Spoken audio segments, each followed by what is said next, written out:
Clocking a patient with diabetes during an objective structured clinical examination, OSCE, requires a structured and thorough approach.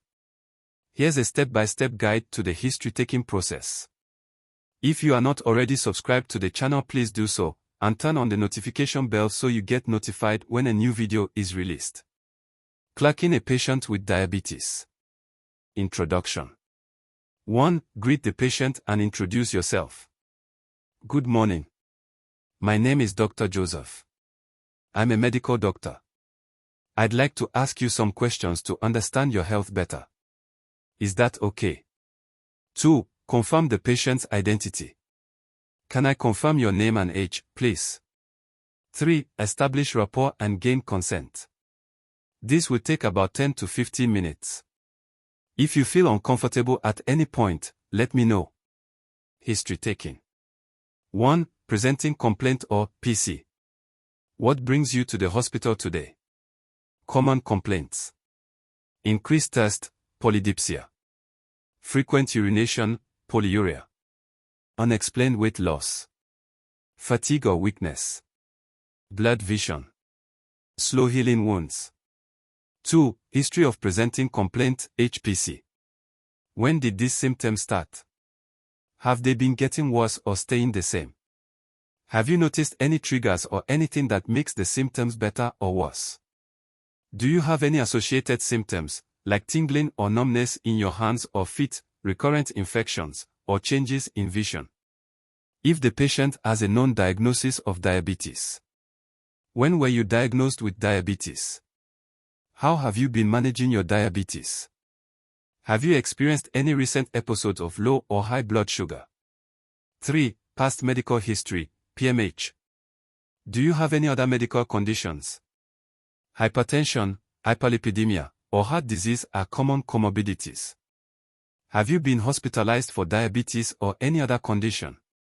Have you ever experienced complications related to diabetes, like diabetic ketoacidosis or hypoglycemia? To ask about ketoacidosis, you can say, have you noticed feeling very tired, breathing faster than usual, having a fruity smell in your breath, or stomach pain? To ask for hypoglycemia, do you sometimes feel weak, shaky, or dizzy, especially if you haven't eaten for a while? Does eating or drinking something sweet make you feel better quickly? 4. Medication history. Are you on any medications for diabetes or other conditions? Including insulin, oral hypoglycemics, and non-diabetic medications. Do you know the doses and how often you take them? Do you use them regularly or have you missed any doses recently? Do you have any side effects from your medications? 5. Family history. Does anyone in your family have diabetes? Any history of high blood pressure, heart disease, or other chronic conditions? 6. Social history. Lifestyle. What do you do for work? How is your diet, particularly your intake of sugary or carbohydrate-rich foods? Do you exercise? If yes, how often? Smoking and alcohol. Do you smoke or use tobacco? Do you drink alcohol? If yes, how much and how often? Support system. Do you have family or friends supporting you with your condition? 7. Review of systems, ROS. General. Have you noticed any recent weight changes? Any fever or chills? Neurological. Any numbness, tingling, or burning sensations in your hands or feet? Cardiovascular. Do you experience chest pain, palpitations, or swelling in your legs? Gastrointestinal. Any nausea, vomiting, or diarrhea? Genitourinary. Any urinary symptoms or infections? Vision. Have you noticed any changes in your vision recently? Arriving at the diagnosis. Key findings supporting diabetes. 1. Symptoms of hyperglycemia, polydipsia, polyuria, weight loss, blurred vision. 2. Family history of diabetes or personal risk factors, example obesity, sedentary lifestyle. 3. Past medical history consistent with metabolic syndrome or diabetes-related complications. Further diagnostic steps. 1. Investigations to confirm diabetes. Fasting blood glucose greater than or equal to 126 mg per deciliter or 7.0 mmol per liter. Random blood glucose greater than or equal to 200 mg per deciliter or 11.1 mmol per liter with symptoms. HbA1c greater than or equal to 6.5%. Oral glucose tolerance test, OGTT. 2. Screen for complications. Check for retinopathy, nephropathy, neuropathy, and cardiovascular disease. Closure. Summarize. To summarize, you have described symptoms like insert symptoms, which suggest that your blood sugar levels may not be well controlled. We will confirm this with some tests. Address concerns. Do you have any questions or concerns at this point? Explain next steps. We'll perform a few investigations to confirm and assess your diabetes control, and then we can decide on the best management plan.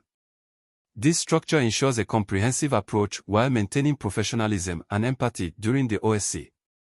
Here are some clinical diabetes-related questions to engage medical students and encourage critical thinking. The answer to these questionnaires are in the description box. Don't forget to drop a comment, like and share for more videos. General knowledge. 1. What are the diagnostic criteria for diabetes mellitus? 2. Why is HbA1c preferred over random glucose testing for long-term monitoring? Complications. 3. A patient with diabetes complains of tingling and burning sensations in their feet. What complication are you most concerned about, and how would you confirm the diagnosis? 4. What are the early signs of diabetic nephropathy, and which investigations would you order? 5. How would you differentiate between a patient experiencing diabetic ketoacidosis, DKA, and hyperosmolar hyperglycemic state, HHS? Management. 6. How would you manage a patient with hypoglycemia who is alert versus one who is unconscious? 7. A patient with poorly controlled type 2 diabetes has a BMI of 35 kg per square meter. What non-insulin pharmacological options are suitable, and why? Patient education. 8. How would you explain the importance of foot care to a patient with diabetes, and what specific advice would you give? 9. What lifestyle modifications would you prioritize for a newly diagnosed diabetic patient? Real-life scenarios. 10. A 45-year-old woman with diabetes presents with sudden vision changes. What are your top differential diagnoses? 11. A patient with diabetes on insulin therapy is starting an intensive exercise routine. What adjustments might be necessary to their insulin dosing? These questions promote an understanding of the pathophysiology, complications, and patient-centered care in diabetes. Students can respond and discuss their reasoning to enhance learning.